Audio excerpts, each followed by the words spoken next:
রাসূল সাল্লাল্লাহু আলাইহি ওয়াসাল্লাম বলেছেন একবাউল মাইয়াতা সালাসা, মানুষ যখন মারা যায় তখন তিনটে জিনিস তার পিছা ধাবন করে। এর যে স্নান ওয়াবকা মা হুয়া আহেদ, দুইটা আবার ঘুরে আসে, একটা তার সাথে থেকে যায়। এতবাহু আহলুহু ও মালুহু ও আমালুহু, যখন লাশটাকে কবরস্থানে নিয়ে যাওয়া হয় তখন যায় তার ছেলে, যায় তার ভাই ভগ্নী, এরা যায়। আর যায় তার মাল, কুদাল গেল, কুড়াল গেল, বালতিটা গেল, বদনাটা গেল, কিছু জিনিস গেল। ও আমালুহু, তার কর্ম সাথে চলে গেল। জেনা হোক, চুরি হোক, ডাকাতি হোক, মারামারি হোক, আর তাহাজ্জুদ হোক, যেটাই হোক না কেন সব তার সাথে সাথে চলে গেল। এর যে স্নানে কবর দেওয়া শেষ হয়ে গেলে তার ভাই ভাতিজে, আত্মীয় স্বজন, কুড়াল দা কুদাল সব ফিরে আসবে। ওয়াবকা মাহু আমালহু, আর তার সাথে তার কর্ম থেকে যাবে। সাবধান থাকুন, কবর খুব কঠিন জায়গা। আপনার সাথে তিনটে জিনিস যায়, এ কথা আল্লাহর নবী বলেছেন, বুখারী মুসলিম। তিনটের দুইটা ফিরে আসে আর একটা থেকে যায়। ফিরে আসলো আপনার আত্মীয় স্বজন, ছেলে ভাই ভাতিজা, আর ফিরে আসে আপনার বাড়ির দা কুড়াল জিনিসপাতি যা আছে, থেকে যায় আপনার কর্ম।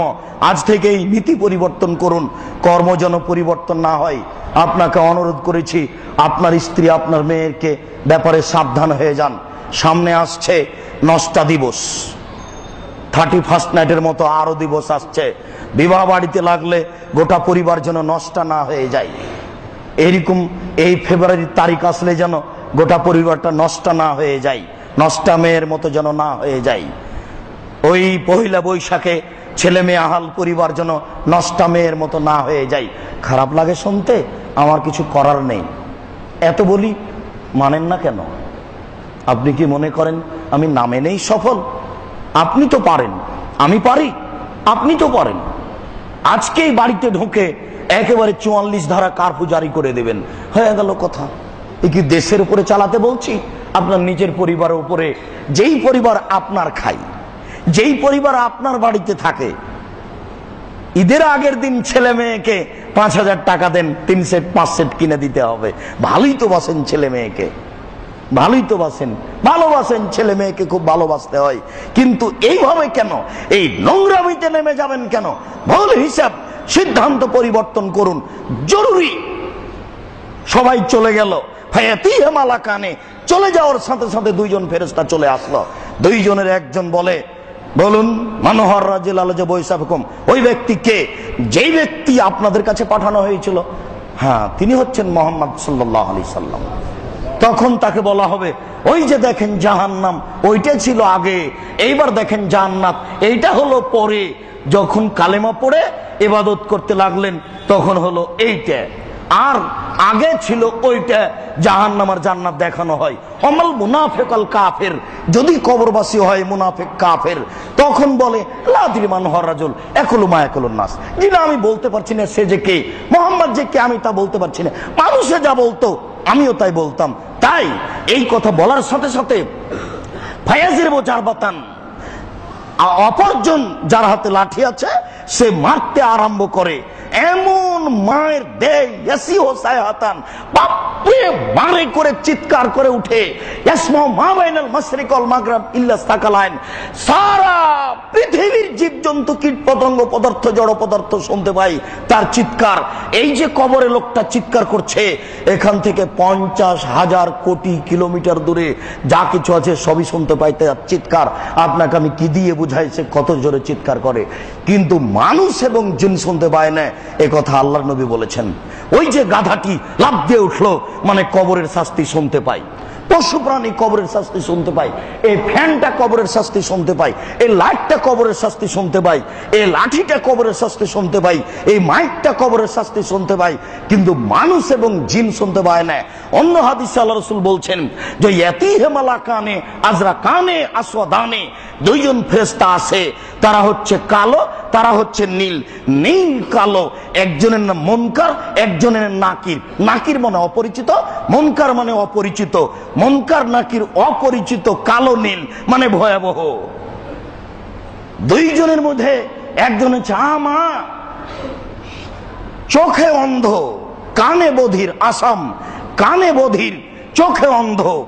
যেই মারে সে কানে বধির, চোখে অন্ধ। সম্মানিত মসজিদের মুসল্লি, আপনাকে কি দিয়ে বুঝাই? যখনই মারে তখনই লোকটা বাপরে মারে করে চিৎকার করে উঠে, কিন্তু আল্লাহ তাকে এমন ভাবে পাঠান যে জোরে চিল্লাচ্ছে কি ধীরে চিল্লাচ্ছে ও কানে শোনে না।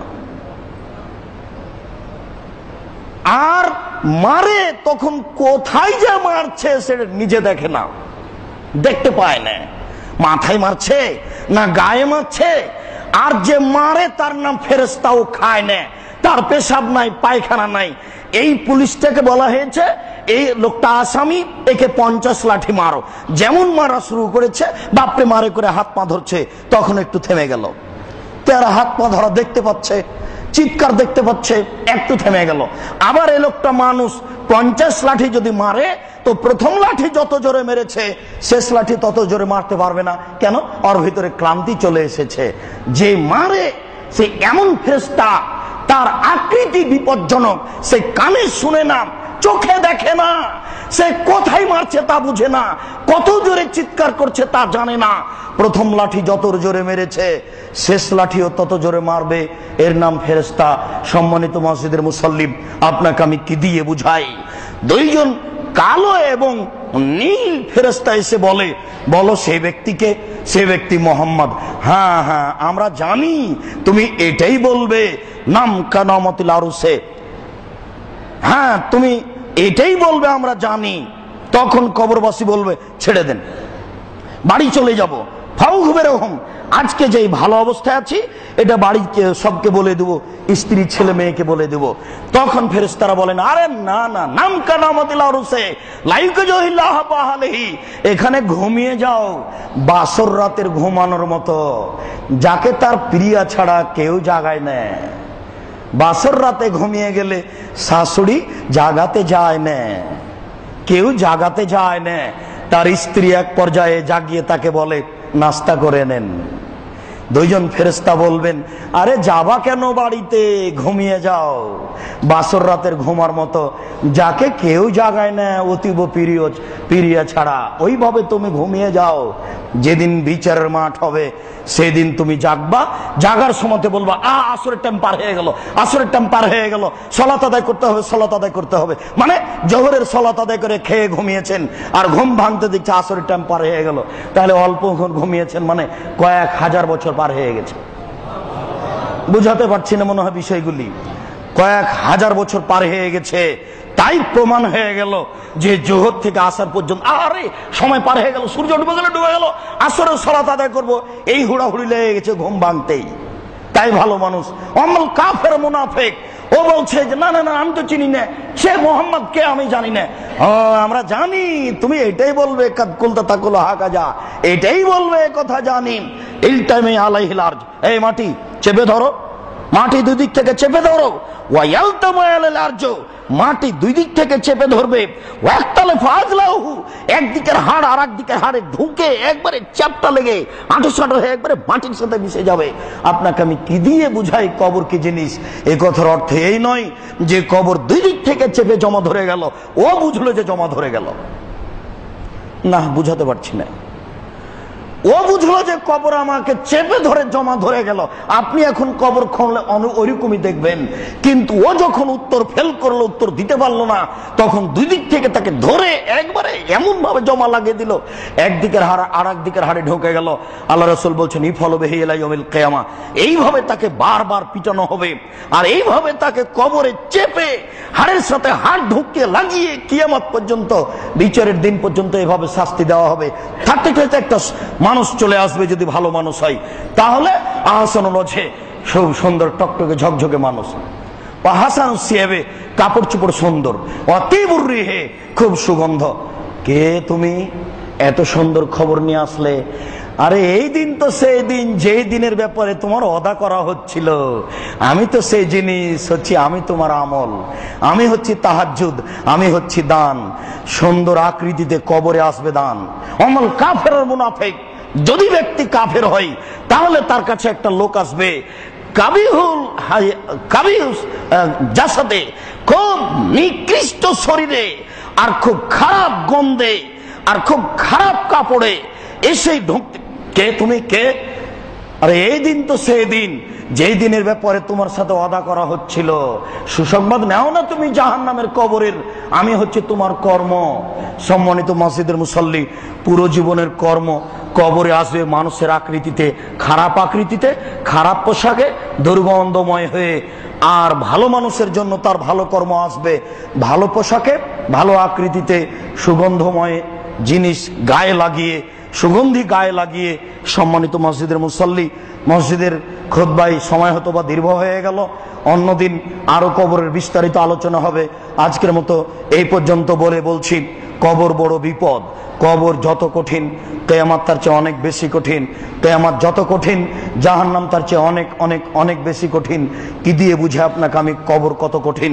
কবর থেকে বাঁচার জন্য রাসূল সাল্লাল্লাহু আলাইহি সাল্লাম সালার ফেরার পূর্বে বলতেন, রব্বানা আতিনা ফিদ দুনিয়া হাসানাতাও ওয়া ফিল আখিরাতি হাসানাতাও ওয়া কিনা আযাবান নার।